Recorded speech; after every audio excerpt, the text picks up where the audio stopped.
السلام علیکم دوستو، میرا نام ہے جنید علی اور آپ دیکھ رہے ہیں رمضان ٹی وی۔ دوستو، آج کی ویڈیو میں ہم بات کریں گے کہ ہماری زمین کس طرح وجود میں آئی۔ دوستو، اس بات میں کوئی شک نہیں ہے، اللہ اس کائنات میں ہر چیز کا خالق و مالک ہے۔ وہ جب اس کائنات میں کوئی چیز پیدا کرنا چاہتا ہے تو بس کن کہتا ہے، یعنی ہو جا، بس وہ ہو جاتا ہے۔ اللہ رب العزت کو کوئی کام کرنے کے لیے نہ کوئی محنت کرنی پڑتی ہے اور نہ ہی وہ ہم انسانوں کی طرح کسی بھی ذرائع کا محتاج۔ دوستو، آج اس موضوع پر بات کرنے جا رہے ہیں کہ کس طرح ہماری کائنات وجود میں آئی۔ دوستو، سائنسدانوں کے مطابق ہماری کائنات بگ بینگ کی وجہ سے وجود میں آئی۔ بگ بینگ کے معنی بڑے دھماکے کے ہیں۔ آج سے تقریباً 14 ارب سال پہلے زمین ایک چھوٹے سے نقطے میں بند تھی۔ ناظرین، یہ چھوٹا سا نقطہ اپنے اندر بہت بڑی انرجی رکھتا تھا۔ اس انرجی کی وجہ سے یہ نقطہ زوردار دھماکے سے پھٹا اور ٹکڑوں کی صورت میں خلا میں پھیل گیا۔ ہماری زمین انہی ٹکڑوں میں سے ایک ٹکڑا ہے۔ سائنسدانوں کا کہنا ہے کہ اس بگ بینگ کے آدھے سیکنڈ بعد اس ٹکڑے کا ٹیمپریچر آدھا ہو گیا۔ اس آدھے ٹکڑے کا ٹیمپریچر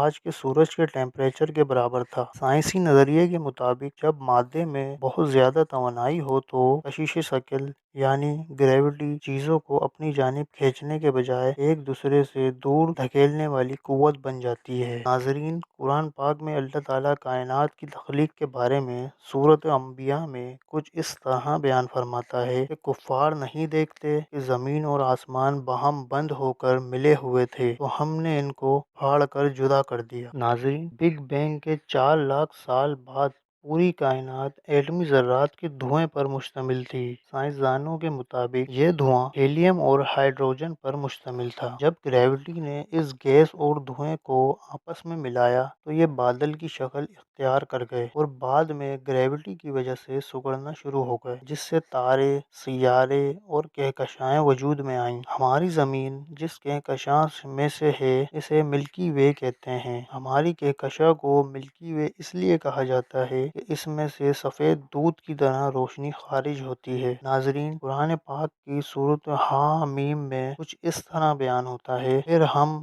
آسمان یعنی کائنات کی طرف متوجہ ہوئے اور وہ اس وقت دھواں تھا۔ ہم نے اس کو اور زمین کو حکم دیا کہ تم دونوں وجود میں آ جاؤ۔ ناظرین، سائنس کے مطابق کائنات اس عظیم دھماکے کے بعد ایک غبارے کی طرح پھیل رہی ہے۔ کائنات کے پھیلنے کے اس سائنسی نظریے کی تصدیق قرآن پاک کی سورۃ ذاریات میں کچھ اس طرح سے ہے، ہم نے اپنی قوت کے ذریعے کائنات کو تخلیق کیا اور ہم ہی اسے مسلسل پھیلاتے جا رہے ہیں۔ رمضان ٹی وی کے ناظرین، زمین کے وجود کے بعد زمین میں بہت سے دھماکے ہوتے رہے اور اس نظریے کے مطابق ایک بہت بڑا گولہ زمین سے ٹکرایا۔ کہا جاتا ہے اس گولے کا سائز مارس جتنا تھا۔ اس گولے کے زمین سے ٹکراؤ کی وجہ سے کچھ گیسز کو کائنات میں بکھیر دیا، جس سے چاند وجود میں آیا اور چاند کی گریوٹی اتنی تیز ہے کہ وہ زمین کو اس کے اوربٹ سے ڈگمگانے نہیں دیتی۔ ناظرین، زمین بے جان تھی اور چاروں طرف پگھلتی ہوئی چٹانیں تھیں۔ وقت گزرنے کے ساتھ ساتھ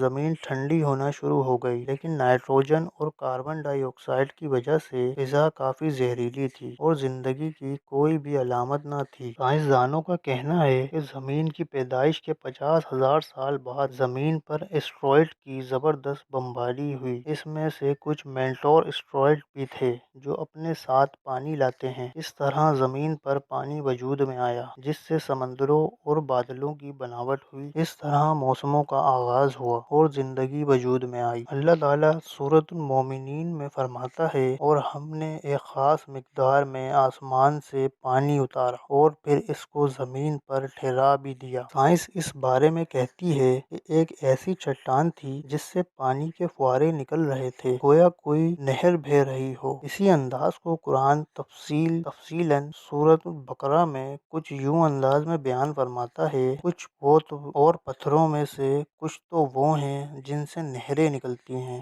اور کچھ وہ ہیں جو پھٹ جاتے ہیں اور ان میں سے پانی فواروں کی مانند پھوٹ پڑتا ہے، اور کچھ وہ ہیں جو اللہ کے ڈر سے زمین پر گر پڑتے ہیں۔ جیسے کہ سائنس کہتی ہے، نہ صرف اس پانی نے زمین کو گھیر لیا تھا بلکہ زندگی کا آغاز بھی اسی سے ہوا تھا۔ ناظرین، قرآن پاک کی سورۃ ہود میں ارشاد ہوتا ہے، اس وقت اللہ کا عرش پانی پر تھا۔